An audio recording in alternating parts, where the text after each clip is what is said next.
അടുത്തത് ഈ കാര്യസ്ഥനെ വിളിച്ചിരിക്കുന്നത് അഡ്വക്കേറ്റ് എന്നാണ്. സ്തോത്രം. ഞാനും നിങ്ങളും തർക്കിക്കാനും വാദിക്കാനും ഒന്നും പോകേണ്ട കാര്യമില്ല.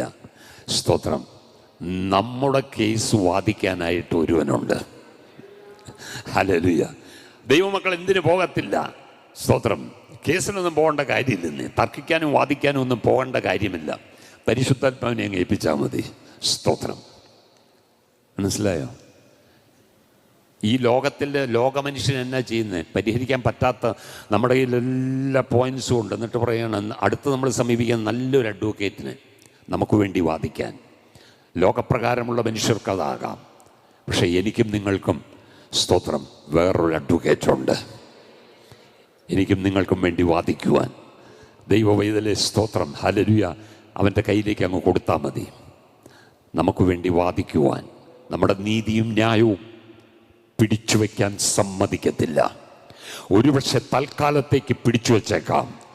നിനക്ക് ന്യായമായി കിട്ടേണ്ടതും നിനക്ക് നീതിയോടെ ലഭിക്കേണ്ടതുമായിട്ടുള്ള കാര്യങ്ങൾ ശത്രു പിടിച്ചു വെച്ചെന്ന് വെക്കും. പക്ഷെ അധികം നാൾ പിടിച്ചു വയ്ക്കാൻ പറ്റത്തില്ല. നീ അത് പരിശുദ്ധാത്മാവിന് കൈമാറിയാൽ, ഞാൻ പറയട്ടെ, നിനക്ക് വേണ്ടി എനിക്ക് വേണ്ടി നീതിയും ന്യായവും നടത്തി തരുന്ന ഒരു ദൈവമുണ്ട്.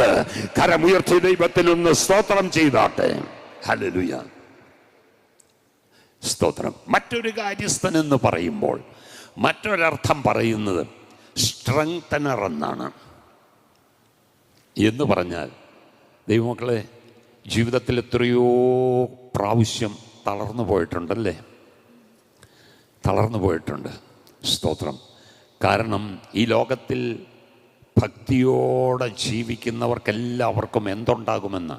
ഉപദ്രവമുണ്ടാകുമെന്ന്. സ്തോത്രം. സ്തോത്രം. ഹല്ലേലൂയ. ഒരു ഉപദ്രവവുമില്ല, ഒരു കുഴപ്പമില്ല, എന്ന സുഖമാണ് ക്രിസ്തീയ ജീവിതം. സംശയിക്കണം കേട്ടോ.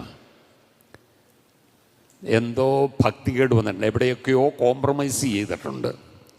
പക്ഷെ ഈ ലോകത്തോട് നീ കോംപ്രമൈസ് ചെയ്യാതെ ജീവിച്ചാൽ നിനക്ക് ഉപദ്രവം 100% ഉണ്ടാകും. ഹല്ലേലൂയ. ഭക്തിയോടെ ജീവിക്കാൻ മനസ്സ് വെച്ച് പേടിക്കേണ്ട കാര്യമൊന്നുമില്ല. സ്തോത്രം. ഹല്ലേലൂയ. ഉപദ്രവിച്ചാലും എത്ര വലിയ കഷ്ടം അനുഭവിച്ചാലും, സ്തോത്രം, അല്ലേ? 2 കൊരിന്ത്യർ 4-ാം അധ്യായം 8-ാം വാക്യം വായിക്കുമ്പോൾ,